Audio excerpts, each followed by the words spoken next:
네, 할렐루야. 네, 오늘 수요예배 올라오신 여러분 주님의 이름으로 환영하고 축복합니다. 서로 인사하겠습니다. 옆에 앞에 반갑습니다.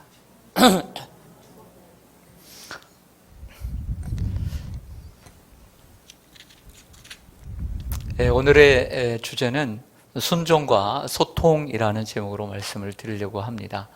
따라서 하겠습니다. 순종과 소통. 네, 어떤 할아버지 할머니가 평생 50년을 살았는데 처음에 초반에 얘기를 하다가 생선을 조기를 놨는데 이 세댁은 할머니가 이제 젊었을 때는 하도 이제 먹을 게 없으니까 자기가 먹을 게 없으니까 할아버지 몸통을 주려고 신랑 몸통을 주려고 이렇게 얘기했다면 나는 꼬리와 머리를 좋아한다고 그렇게 한번 얘기했더니 이 철없는 남편이 평생 50년 동안 이 아내가 꼬리하고 머리만 좋아하는 줄 알고 평생 그렇게 살았답니다. 뭐가 안 된 것일까요? 뭐가? 소통이 안 된 거죠. 우리는 알면서 참고 살아갑니다. 소통. 근데 하나님과 우리 사이에도 만약에 이렇게 소통이 불통이 되면 어떨까요? 그런 생각 한번 우리가 해볼 때가 있지요. 네. 오늘 제가 예배를 시작하는데, 제가 예배 시작할 때 제가 이제 물을 자주 마시니까 물을 이렇게 마셨어요. 마셨는데, 제가 왜 예배를 바로 안 시작했냐면, 반주가 너무 빨리 끝났어. 그래서 빨리 먹느라고 걸려버렸어요. 늘 항상 늦게 치다가 나를 보고 쳐야 되는데, 오늘따라 빨리 끝내버렸어요. 이게 소통이 안 되는 거예요. 소통이. 그런데 제가 여태까지 이제 몇 년 동안 이제 숨긴 얘기를 좀 할게요. 이 할머니처럼 숨긴 얘기를 할게요. 죄송하지만 우리 구선 집사님이 늘 이렇게 물을 갖다 놓으시는데 너무 감사해요. 근데 사실 제가 찬물을 안 좋아해요. 근데 수년 동안 늘 찬물만 갖다 놓으셨어요. 수예배 때는. 제가 처음으로 얘기하는 겁니다. 그전에는, 모르겠어요. 근데 최근에는 이제 몇 년 동안에는 이제 제가 찬물을 잘 안 마시거든요. 그래서 주일 날에는 오전 예배 때는 이제 오전 예배다 보니까 제가 참을만 하니까, 못 참으니까 얘기를 하죠. 한겨울에는 따뜻한 물. 그리고 한여름에도 미지근한 물. 항상. 근데 수요일 날은 제가 이제 참을만 하니까 아마 이 할머니도 50년 동안 참을만 했을 거예요. 그래서 저도 참을만 하니까. 근데 오늘은 둘 다 박자가 안 맞은 거야. 항상 반주 이제 끝나고 내가 올라와서 이제 좀 물을 마시거든요. 그러면 반주를 좀 길게 좀 쳐줘야 돼. 끝날 때 돼도 마지막 단을 한 번 더 쳐줘야 돼요. 나를 보면서. 근데 나도 놀래가지고 그냥. 근데 또 마시는데 또 찬물이라. 그래서 걸렸던 거예요. 제가 몇 년 만에 그 비밀을 지금 누설하는 겁니다. 네. 그래서 이제 늘 만나니까 금요일 날 같은 경우는 이제 물을 갖다 놓으면 어떤 물을 갖다 놓으라는 게 이제 얘기를 하죠. 얘기를 해서 그렇게 하고 그냥 참을만 한 것은 그냥 지나가고. 그래서 저는 이 강대상에 1년 내내 차디찬 물을 놓지 않습니다. 그래서 늘 여름에도 미지근한 물. 그럴 수 있어요. 모를 수 있어요. 저는 저희 집 식구들은 다 덥습니다. 뜨거워요. 저만 차갑습니다. 저는 지금도 발이 차가고 손끝이 차가워요. 그래서 장판을 거두지 않습니다. 어제도 불 틀었습니다. 비가 왔잖아요. 이런 때를 위해서. 또 그것 또 걷었다가 또 언제 또 펴입니까? 그냥 그 이불 속에다가 넣어놨다가 이제 좀 추운 날 있으면 전기코드 꽂아가지고. 저 이런 사람입니다. 잘 모르면 그런 거죠. 요즘은 절반 들어오고 절반 안 들어오는 게 있어요. 그러니까 얼마나 좋은지 몰라요. 제 자리만 틀면 되니까. 그러면 저만 따뜻하게 하니까. 소통이라는 것은 대단히 중요합니다. 하나님과 우리 사이에도 이런 소통이 참 필요한데요. 소통을 하려면 뭐가 필요할까? 하나님의 말씀 바르게 이해하는 것이 필요하겠죠. 예를 들어서 구약 성경에 오늘 본문에 보면 사도행전임에도 불구하고 사도 바울이 설교를 하는데 오랜 구약 시대의 사울 왕과 다윗 이야기를 합니다. 항상 다윗과 사울 왕은 항상 비교를 많이 했잖아요. 순종적인 면에서 비교를 많이 하죠. 예를 들면 사무엘을 통해서 하나님께서 사울 왕에게 아말렉과의 싸움, 전투를 앞두고 뭐라고 말씀하시냐면 모든 사람들을 죽이고 모든 짐승까지 가축까지 다 죽이라고 했습니다. 그런데 사울 왕이 승리를 거두긴 거뒀는데 어떻게 했어요? 좋은 가축들이라고 남겼잖아요. 나중에 자기가 쓰려고 했는데 하나님께 드리려고 한다고 거짓말 하잖아요. 순종을 하지 않았습니다. 이러한 순종의 밑바탕은 결국 하나님 말씀에 대한 바른 전달이 되지 않았거나 그 전달을 바르게 받지 않았기 때문이라고 볼 수가 있는 것이죠. 즉, 바르게 전달이 되었어도 순종하지 않으면 소통이 안 된 거고요. 바르게 전달이 되었는데 잘 못 알아듣는 것도 소통이 안 되는 거죠. 진정한 소통은 전하는 사람의 의도와 받는 사람의 의도가 함께 어우러질 뿐만 아니라 그것을 그대로 이행할 때 그것을 소통이라고 하죠. 가장 많이 같이 살아가는 가족들, 여러분들은 부부간에 소통이 잘 되십니까? 여러분들 몇십 년 사셨습니까? 한 30년 이상 사신 분들 많지요?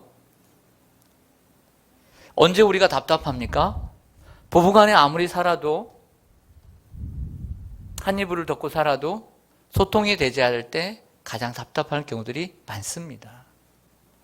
내가 낳아서 내가 길른 자식이라도 나는 이미 50대가 되고 내 아들은 20대가 되었는데 가끔씩 토론회 장을 열었을 때 정말 벽이 많구나 이런 걸 느낄 때 정말 소통이 안 되는구나 참 안타깝게 마음이 찌릿찌릿 아플 때가 있습니다.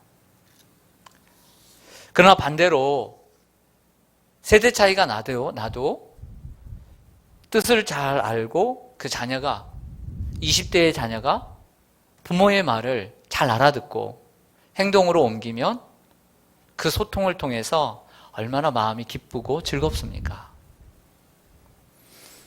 굳이 소통이라는 것은 뭐 나이 때문에 문화 때문에 그것은 핑계에 불과하지 않을까라는 생각도 해보게 됩니다. 반대로 다윗은 이런 적이 있습니다. 이제 왕위에 올라서 정치적인 안정 또 경제적인 안정을 다 이루고 난 다음에 하나님의 전이 천막에 있다는 것을 가슴 아파하면서 나단 선지자 앞에서 이렇게 얘기합니다. 내가 하나님의 전을 건축해 드리고 싶습니다. 근데 결과적으로는 하나님이 허락을 하지 않으시죠. 너는 피를 많이 흘렸기 때문에 내 집을 지을 수 없다라고 말씀을 하십니다. 근데 여기서 다윗이 좀 고집 피울 수 있잖아요. 그렇지 않아요? 고집 피울 수 있잖아요. 그러나 다윗이 어떻게 합니까? 고집을 피우지 않죠. 결국에 하나님이 말씀하시면 안 된다라고 포기를 해요. 나는 깜이 아니구나. 내 자녀 중에 누군가가 건축을 하겠구나. 하나님 말씀을 따라서. 그래서 건축을 하지 않습니다. 이게 소통이고 순종입니다. 결국 순종의 밑바탕은 소통이라고 하는 것이죠. 소통이 이루어질 때 순종이 이루어지는 것입니다. 만약에 여러분들이 만약에 그 집을 나가면서 자녀들에게 또 딸에게 며느리에게 뭘 시켰습니다. 뭘 시키긴 시켰는데 갔다 오니까 해놓긴 해놨어요. 근데 여러분들이 해놓으라고 하는 것 외에 엉뚱하게 해놨다. 어때요? 그게 소통이 된 건가요? 아니죠. 다윗은 어떤 면에서 하나님께 칭찬을 받았냐면 자기가 하고 싶은 대로 하는 게 아니라 자기가 하나님께 이렇게 해드리고 싶은 대로 해드리는 게 순종이 아니라는 거예요. 그건 자기 열심이죠. 진정한 순종은 하나님이 말씀하신 대로 따르는 것, 이게 순종이라는 거죠. 다윗이 나는 하나님께 주님을 위한 열정, 성전을 향한 열정, 시편 기자도 얼마나 그런 고백을 많이 합니까? 하나님의 전을 향한 열정이 정말 너무 많았다. 그렇다고 해서 성전을 건축할 수 있는 건 아니었다는 거죠. 하나님이 아니라고 하면 아닌 거죠. 다만 하나님께서 말씀하신 범위 안에서 솔로몬이 성전을 건축할 수 있도록 많은 것들을 다 준비시켜 놓고 삶을 마감하죠. 순종이라는 것은 이러한 소통에 기초를 두고 해야 된다라고 하는 것을 말씀하고 있습니다. 그래서 늘 성경은 말씀하죠.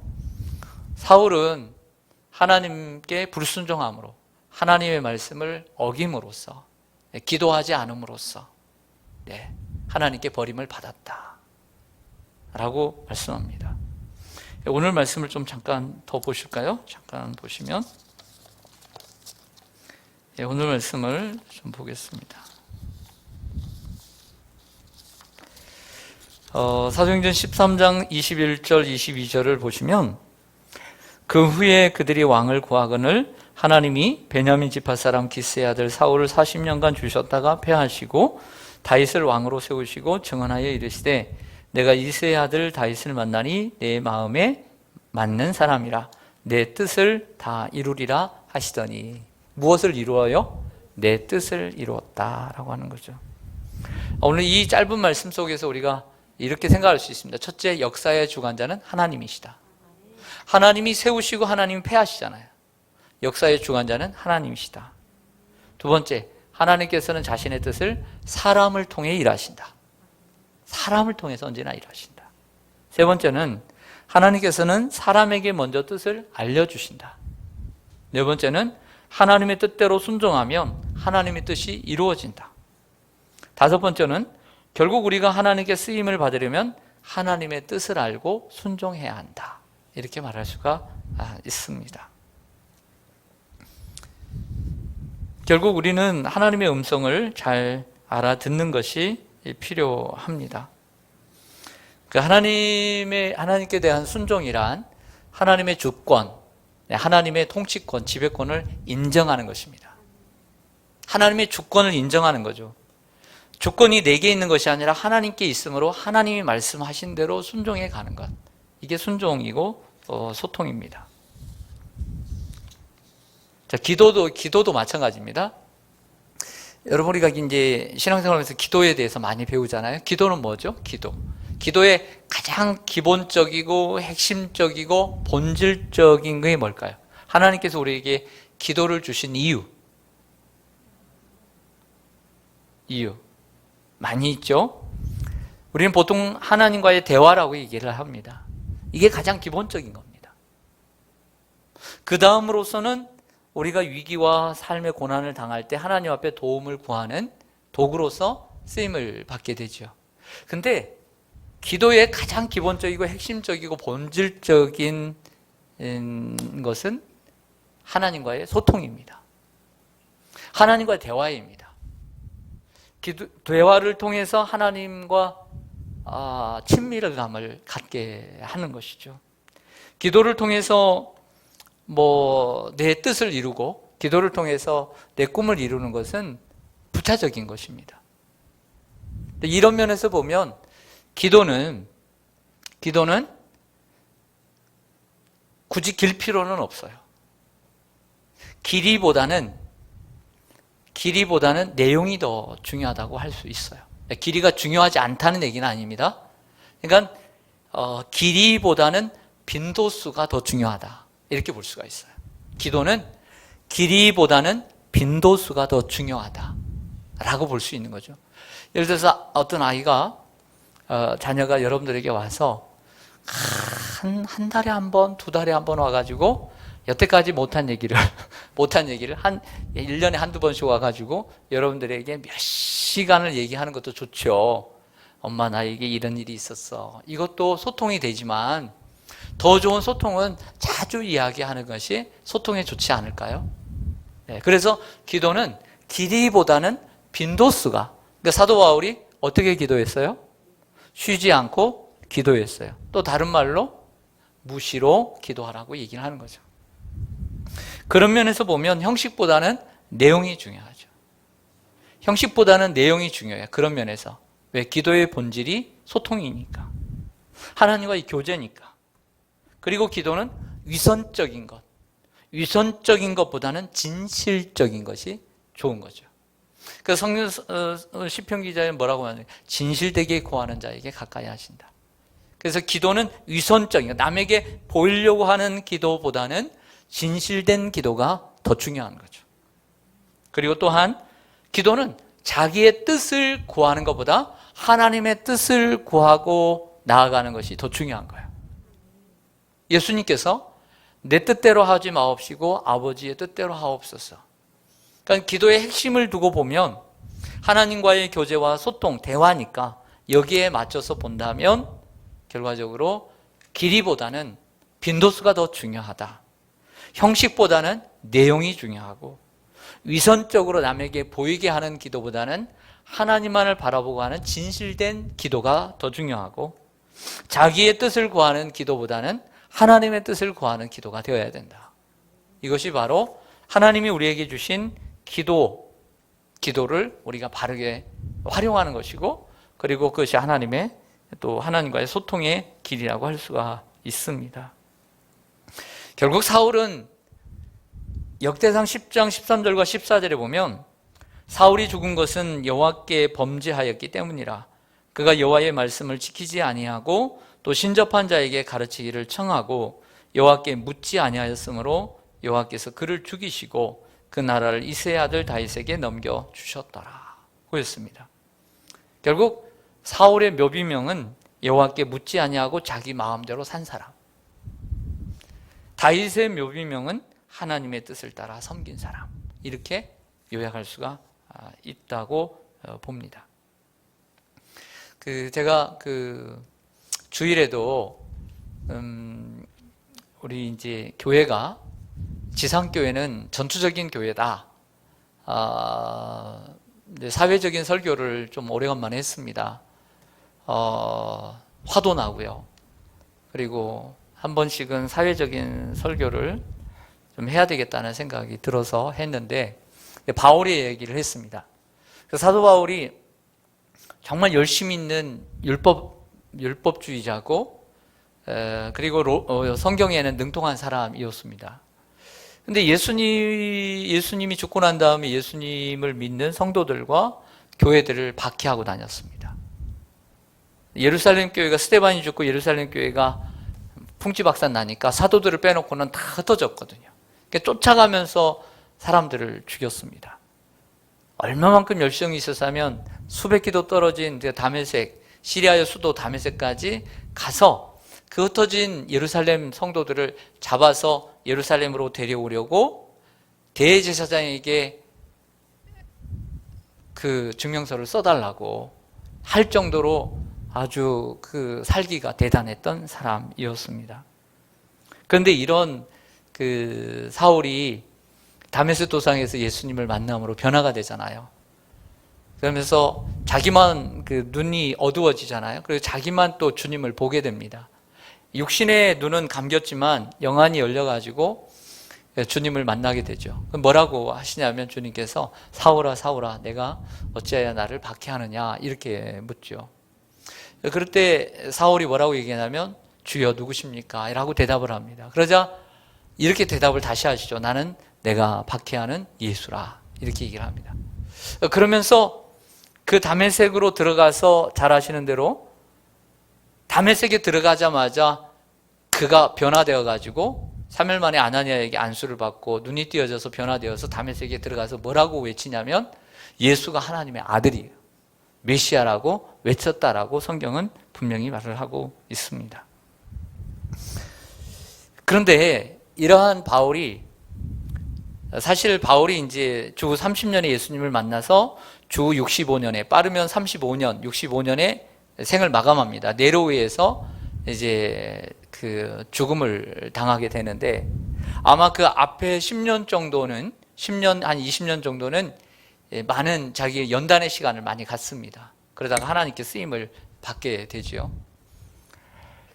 그러면서 이제 나중에 이제 선교를 하면서 13개의 편지를 씁니다. 이게 바울 서신인데요. 바울 서신 속에서 우리는 바울의 마음을 많이 알게 됩니다. 뭘 알게 되냐면 그 중에 하나가 바울이 예수님을 믿고 난 후에와 믿기 전에를 비교하면서 주님을 믿지 않고 그리고 핍박하고 다녔을 때 자기는 왜 그렇게 살았는지에 대해서 얘기를 해요. 나는 왜 과거에 하나님을 안 믿는 사람도 아닌데 하나님을 믿는 사람이고 율법에 있어서는 정말 율법의 의로는 대단했잖아요. 근데 하나님의 의가 없었잖아요, 그에게. 근데 거기에 대해서 얘기를 합니다. 우리가 성경 한번 찾아볼까요? 디모데전서 1장 13절. 디모데전서 1장 13절. 디모데전서 1장 13절.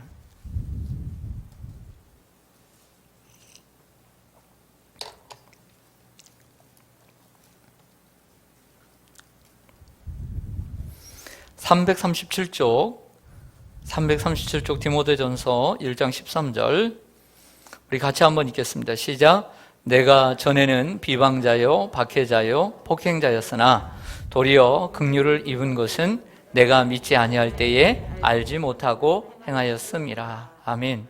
자, 보세요. 우리가 잘 아는 12절 말씀. 나를 능하게 하신 그리스도 예수 우리 주께 내가 감사함 나를 충성되이 여겨 내게 직분을 맡기심이니. 이 다음 구절이 13절이잖아요. 그러면서 자기는 전에는 비방자요 박해자요 폭행자였다. 도리어 긍휼을 입은 것은 내가 믿지 아니할 때에 뭐 하지 못하고 행하였다. 자, 여기 밑줄을 그으세요. 펜이 있는 분은 알지 못하고 행하였기 때문이다 라고 얘기를 합니다. 사도 바울이 예수님을 믿기 전과 예수님을 믿은 후에 오늘 한참 후에 디모데에게 편지를 쓰면서 과거에 영적으로 내가 잘못되었을 때와 지금 영적으로 잘 되었을 때의 그 차이점, 내가 왜 과거에 그런 짓거리를 했는지 그 핵심을 얘기합니다. 그래서 뭐냐면 내가 알지 못하고 행하였기 때문이다 라고 얘기를 합니다. 영적인 문제의 본질적인 문제가 뭐냐면 알지 못했기 때문이다. 이것을 좀 더 그 어려운 말로 얘기하면 영적 무지라고 합니다. 따라서 하겠습니다. 영적 무지. 알지 못했기 때문이다 라고 고백을 해요. 이게 대단히 중요한 건 아닐까요? 여러분, 우리도 과거에 이제 여러분들은 대부분 이제 착하게 사셔서 예수를 안 믿을 때도 예수 믿는 사람 핍박 많이 안 했겠지만 한번 생각해 봅시다. 예수를 믿기 전에 교회를 많이 핍박하고 예수 믿는 가족을 많이 핍박한 어떤 사람이 있다고 보십시다. 정말 그런 사람이 있어요. 그때 생각하면 정말 못된 사람이죠. 근데 그 사람이 정말 변화를 받아서 바울처럼 변화를 받아서 새 사람이 되었어요. 영적으로. 그렇죠? 그러면 지금 이때 사람이 과거의 자기의 모습을 보면서 이렇게 얘기하는 거죠. 내가 그렇게 비방자요, 내가 폭행자로 살았다. 그 이유는 내가 알지 못하고 행했기 때문이다. 이렇게 얘기하고 있다는 거죠. 예.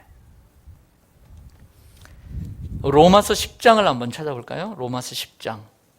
로마서 10장.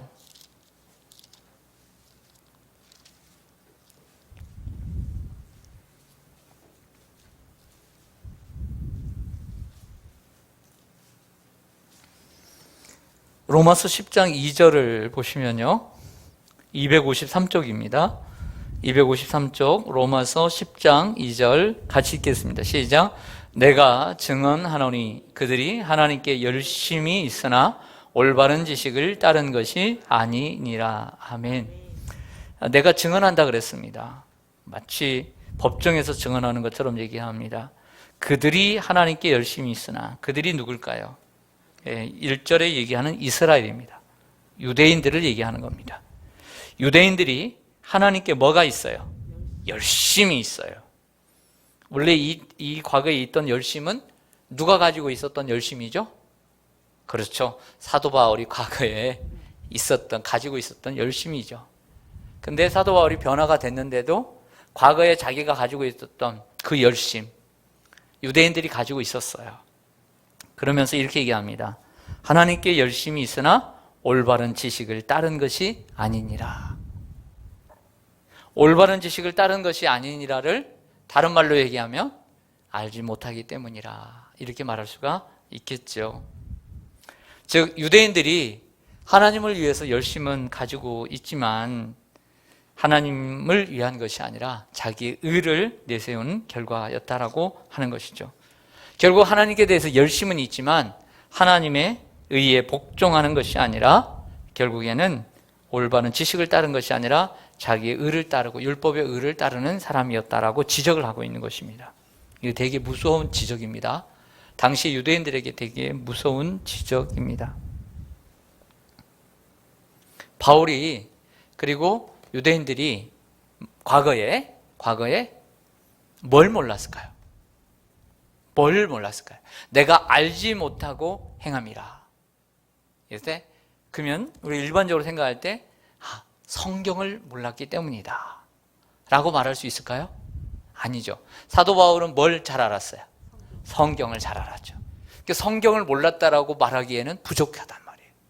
그래서 하면 사도 바울이 모른 것은 결국엔 뭘까? 사도 바울이 로마서나 갈라디아서를 통해서 그의 서신서를 통해서 나타내는 단어가 하나 있습니다. 단어. 이거 두 글자로 자주 얘기하죠. 그게 뭘까요? 그렇죠. 복음. 그래서 사도 바울은 복음이라고 표현을 하고 있다는 거예요. 복음. 그들이 과거에 열심히 있었으나 복음을 잘 몰랐기 때문이다 라고 말하는 것이죠. 결국 이제 복음은 무엇이냐면 예수님에 관한 것이죠. 예수님을 잘 몰랐기 때문이다 라고 말할 수 있는데 사도 바울은 자꾸 복음이라는 단어를 사용하고 있다는 거죠. 자, 여기서 잠깐 우리 그리스도인들이, 예수를 믿는 그리스도인들이 그러면 신앙생활을 아무리 잘하는, 열심히 하는 그리스도인들 할지라도 뭘 알아야 되겠어요? 뭘요? 복음을 알아야 돼요. 난 교회를 다니는 사람들이 많아도 복음을 잘 모르고 다니는 사람이 있을까요? 없을까요? 있죠. 그래서 복음을 잘 알아야 돼요. 한번 서로 묻겠습니다. 혹시 복음을 아십니까? 시작. 혹시 복음을 아십니까?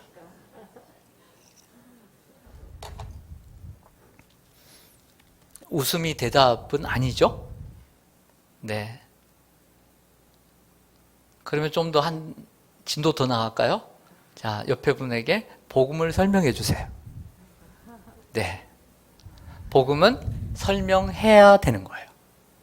복음은 설명해야 되는 거겠죠. 복음에 대한 무지는 결국 예수님에 대한 무지이고, 예. 사도 바울은 변화되었습니다. 새로운 사람이 되었죠. 새 사람이 되었습니다. 우리도 그 걸음을 걸어왔어요? 안 걸어왔어요? 걸어왔죠. 네.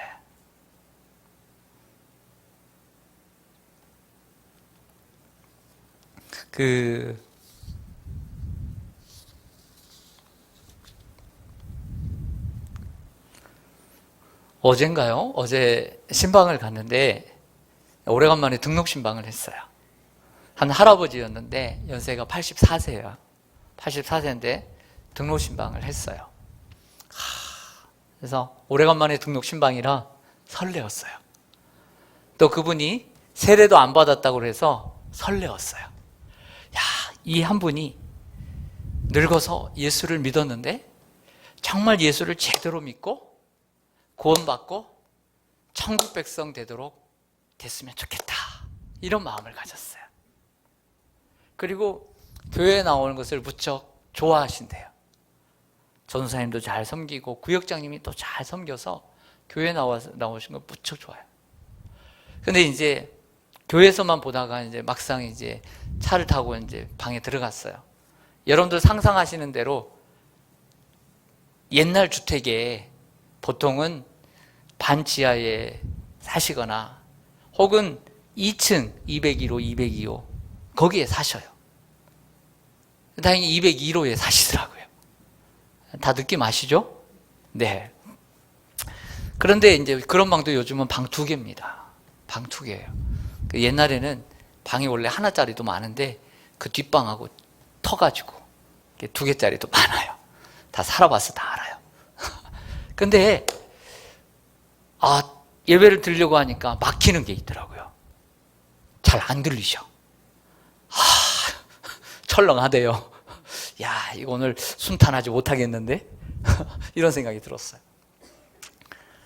그리고 뭐 등록신방이고 뭐고 이제 예배는 드리지만 포커스를 어디에 맞췄냐면 오늘 예수 영접하게 해서 가을에 세례 주는 걸로 포커스를 맞췄어요. 그래서 목소리의 크기를 어떻게 해야 잘 들리실까? 막 그런, 마치 그런데 교회 와서는 보청기를 끼셔서 아무도 얘기를 안 하고 목사만 얘기를 하니까 그래도 잘 들리신대요. 할렐루야. 그런데 여태 그렇게 설교를 듣는데도 아직 예수님을 영접을 못한 거예요. 그래서 처음부터 얘기했습니다. 사형리처럼 복음을 얘기했어요. 아버님이라고 했다가 또 할아버지라고 했다가 성도님이라고 했다가 막 나도 헷갈려요. 막 이름이 3개예요, 3개. 이래서 이렇게 부르다가. 근데 얼마나 예배는 탁 정장 차림으로 탁 입고요. 여기는 하얀 와이셔츠를 탁 입고요. 정성되게 예배를 드리려고 미리 나와 계시더라고요. 84세인데. 그래서 처음부터 얘기했어요. 하나님께서 이 세상을, 하늘과 땅을 창조하셨습니다. 잘 몰라. 아이고, 이거 처음부터 막혀. 다시. 그래서 하나님께서 천지와 만물을 창조하셔서 잘 진행이 됐어요. 그래서 이제 어디로 가야 돼요? 사람을 지으셨습니다. 사람을 존귀게 하게 하셔서 세상을 다스리게 하셨다. 그런데 사람이 죄를 지었습니다. 이거 설명을 또 못한 것 같아. 제대로 못한 것 같아요. 그 죄라는 것은 하나님 말씀을 어긴 것이다. 근데 핵심이 빠지거든요. 이게 무슨 문제냐면 소통이 잘 안 되다 보니까 선악과를 따먹었다고 해야 되는데 선악과를 따먹은 게 뭐가 또 죄냐고 물으실까 봐 그 말을 또 못하겠는 거예요. 보세요. 잘 들리지도 않는데 선악과를 따먹으면, 저 사과나무를 따먹으면 죄다라고 얘기하면 그게 왜 죄야? 라고 얘기하실 것 같아요. 그래서 잘 지나갔어요. 그래서 우리 인간이 죄인이다 라고 해서 그냥 들릴 듯 안 들릴 듯, 들리는 것은 아멘을 하시더라고. 그러면서 넘어가서 얘기를 하시다가, 그래서 우리는 죄를 지어서, 죄는 하나님 말씀을 어기는 것인데, 마치 부모가 자녀가 부모에게 말씀을 잘 안 듣는 것처럼 이게 죄다. 그래놓고 이제 잘 넘어갔는데, 그래서 하나님께서 우리를 구원하시려고 외아들 예수님을 보내주셨다. 그래서 여러 번 설명했더니 예수님 보내주셨죠. 통과가 됐어요. 휴, 다행이다. 속으로 생각하고 이제 갔어요. 그런데 그 예수님께서 우리를 위해서 얘기를 했는데도 우리를 위해서는 안 들리나 봐. 우리를 위해서 십자가에 이렇게 못 박혀 죽으셨다. 그러니까 십자가 나무에 달려서 여기에 못을 박히고 죽으셨다. 그러니까 이해가 가요. 그러면서 이제 문제는 거기서 이제 생긴 거예요. 무슨 죄를 졌길래 나무에 달려 죽었냐고 물으시는 거예요. 얼마나 순수하면서도 정확한 정곡을 찌르는 거예요. 야, 그렇지. 그래서 물었죠. 그 예수님은 죄가 없으셔요. 없어요. 죄가 없어요. 죄가 없는데 이렇게 설명하면 또 안 될 것 같아. 그래가지고 또 예를 들었어요. 저기 부산에 사시는 아드님 계시죠. 아드님이 뭘 잘못을 했어요. 우리 아들이 잘못을 해? 왜 잘못을 했지? 잘못을 했는데 그 잘못하면 벌을 받아야죠. 그러니까 받아야지. 그러면 근데 본인이 받지 않고 아버님이 그 아들을 사랑해서 대신 받을 수 있죠? 이렇게 설명을 해 간 거예요. 그런데도 잘 안 돼요. 잘 안 돼. 그래서 이렇게 했어요. 자녀가 빚을 졌어요. 1억의 빚을 졌어요. 근데 빚을 갚을 능력이 없어. 그러면 아버님이 돈이 많으신데 그 빚을 갚아주셨어요. 그러면 아들이 갚을 필요가 없죠? 이런 식으로 이제 말씀을 드렸어요. 보통은 이 정도 하면 이제 이해를 하시거든요. 그러니까 문제는 이 소통의 문제야. 들릴락 말락 하니까 이해를 완전히 못 하시는 거야.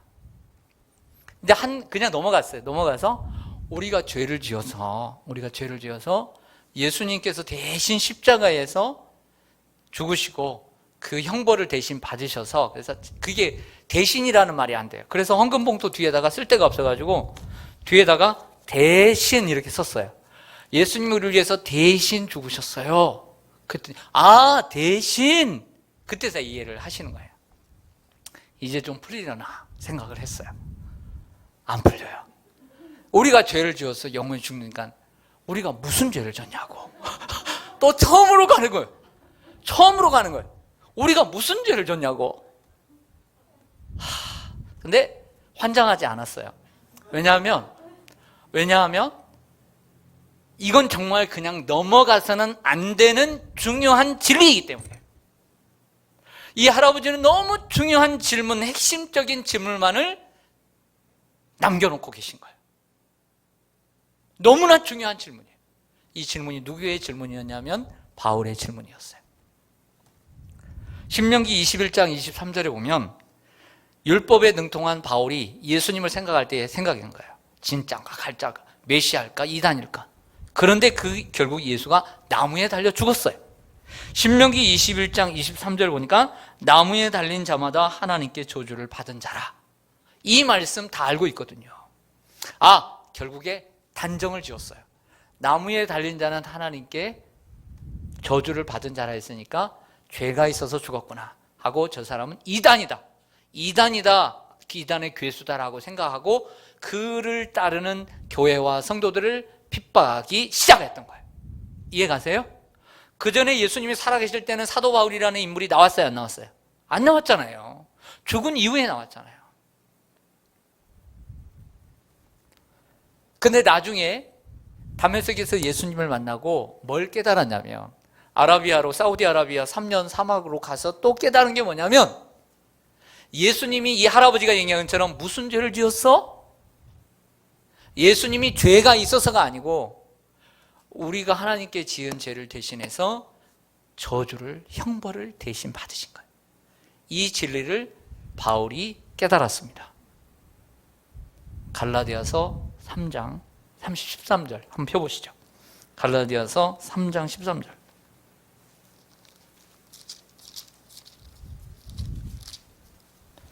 (305쪽입니다) 305쪽.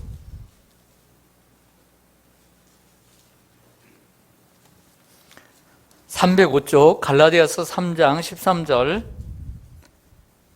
같이 한번 읽겠습니다. 시작. 그리스도께서 우리를 위하여 저주를 받은 바 되사 율법의 저주에서 우리를 속량하셨으니 기록된 바 나무에 달린 자마다 저주 아래 있는 자라 하였습니다. 아멘. 기록된 바라는 것은 신명기 21장 23절의 말씀을 후반부에 적고 있죠. 그런데 13절에 그가 깨달은 게 뭐냐면, 그리스도께서 죄가 있어서 죽은 게 아니라 우리를 위하여 저주를 받은 바 되사 율법의 저주에서 우리를 속량하셨다. 할렐루야. 네, 이 말씀을 하고 있는 거죠. 알지 못하고 박해하고 핍박했던 이유는 예수님께서 나의 하나님께 지은 죄를 대신해서 죽으셨다는 것을 몰랐기 때문이다. 그리고 반대로 이 사실을 아는 것이 복음이다. 할렐루야. 이 할아버지는 복음을 알아야 돼요, 몰라야 돼요? 알아야 돼요. 기대를 하고 있습니다. 이 할아버지가 예수님이 무슨 죄가 있어서, 아니 우리는 무슨 죄가 있냐고 물으셨는데, 이 두 가지 문제를 해결할 수 있도록 여러분들도 기도해 주시기 바랍니다. 네. 이 놀라운 깨달음을 갖게 된 거죠. 그리고 이 동일시의 사상은요, 동일시의 십자가에서 죽으신 그것은 내가 죽은 거죠. 그래서 내가 그리스도의 십자가에 못 박혔나니 이렇게 얘기를 한 거예요. 십자가도 동일시입니다. 연합입니다. 예수님이 대신 죽으신 건데 내가 죽었다라고 얘기합니다. 내가 그리스도와 함께 십자가에 못 박혔다. 그러면 동일하게 더 무엇도 동일할까요? 부활도 동일한 거죠. 그렇죠.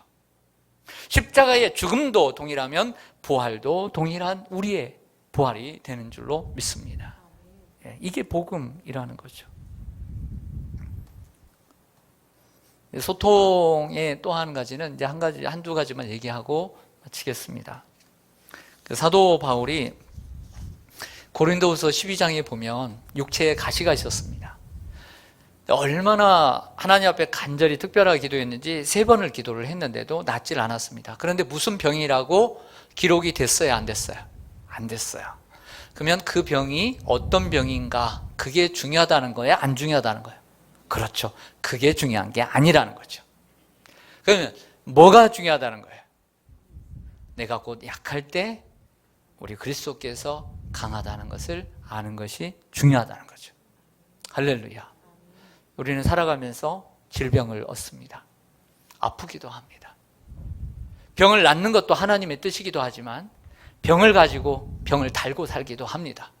하지만 더 중요한 것은 이 병이 어떤 병이냐가 중요한 것이 아니고 이 병을 통해서 하나님께서 내게 요구하시는 것, 나로 알게 하시는 것이 더 중요하다라고 하는 것이죠. 이게 하나님과의 소통이라고 할 수 있습니다.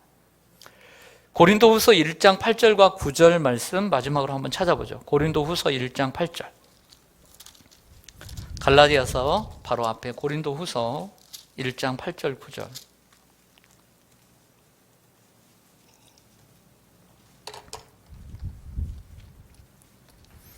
고린도후서 1장 8절 9절 같이 한번 읽겠습니다. 형제들아, 시작. 형제들아, 우리가 아시아에서 당한 환난을 너희가 모르기를 원하지 아니하노니 힘에 겹도록 심한 고난을 당하여 살 소망까지 끊어지고 우리는 우리 자신이 사형 선고를 받은 줄 알았으니 이는 우리로 자기를 의지하지 말고 오직 죽은 자를 다시 살리시는 하나님만 의지하게 하심이라. 아멘. 다시 8절로 가보시면 형제들아, 우리가 아시아 어딘지는 몰라요. 에베소인지 아니면 버가인지 잘 모르죠. 루스드라인지 이고니온인지 잘 몰라요. 근데 이 아시아에서 당한 환난을 너희가 모르기를 원하지 아니하노니 어디에서 당한 환난인지 어떤 환난인지 나와요, 안 나와요? 안 나오죠. 그것은 그것이 중요하다, 안 중요하다? 중요하지 않다는 거죠. 이런 환난을 만났습니다. 근데 그 환난이 생각보다 컸어요. 힘에 겹도록 심한 고난을 당하여 살 소망까지 끊어지고 대단한 큰 환난이죠. 하지만 9절에 보면 우리는 우리 자신이 사형 선고를 받은 줄 알았으니 죽는 줄 알았다는 거예요. 그 이유는 이 환난이 내게 임한 것은 우리로 자기를 의지하지 말고 오직 죽은 자를 다시 살리시는 하나님만 의지하게 하심이라. 이것도 똑같아요. 앞에 육체의 가시가 뭔지는 모르지만 그게 중요한 게 아니라 육체의 가시를 통해서 깨달은 내가 약할 때 그리스도께서 강하다는 것. 또한 오늘 아시아에서 당한 정말 이 죽음과 같은 이 환난이 무엇인가가 중요한 것이 아니라 그를 통해서 깨닫게 하신 것이 중요하죠. 그건 뭐냐면 우리 자신을 의지하지 말고 하나님만을 의지하게 하는 것. 이게 깨달아지는 거죠. 자, 하나님과의 소통이 됐어요, 안 됐어요? 됐죠. 자, 우리가 기도를 합니다. 하나님, 우리 아버지 주님 고쳐주세요. 우리 엄마 고쳐주세요. 하나님 고쳐주세요. 고쳐주세요. 이렇게 기도할 수도 있지만 그 기도를 통해서 그 가족들이 그 가정 가운데 하나님이 뭘 원하시고 계시는가를 알아가는 것, 이게 진정한 소통이라는 거예요. 오늘 여러분들이 삶에 고통을 당했습니다. 환난을 당했습니다. 고난을 당했습니다. 그 고난만 너무 묵상하면 안 된다는 거예요. 그 고난을 통해서 하나님께서 내게 주시는 하나님의 뜻, 그것이 무엇인가를 알아갈 때 하나님과 소통이 이루어졌다라고 하는 거예요.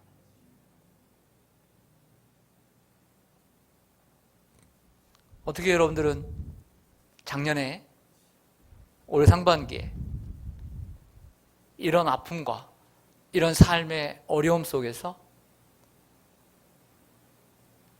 혹시 하나님 앞에 때만 쓰진 않았습니까?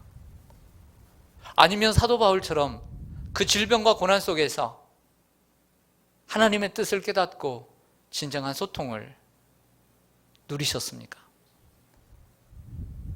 부디 이후라도 그 아픔과 그 고통 속에서도 하나님의 뜻을 깨닫고 사도 바울처럼 하나님과 소통하는, 그래서 하나님의 뜻을 이루어드리는 여러분들이 되시기를 간절히 소망합니다. 아멘.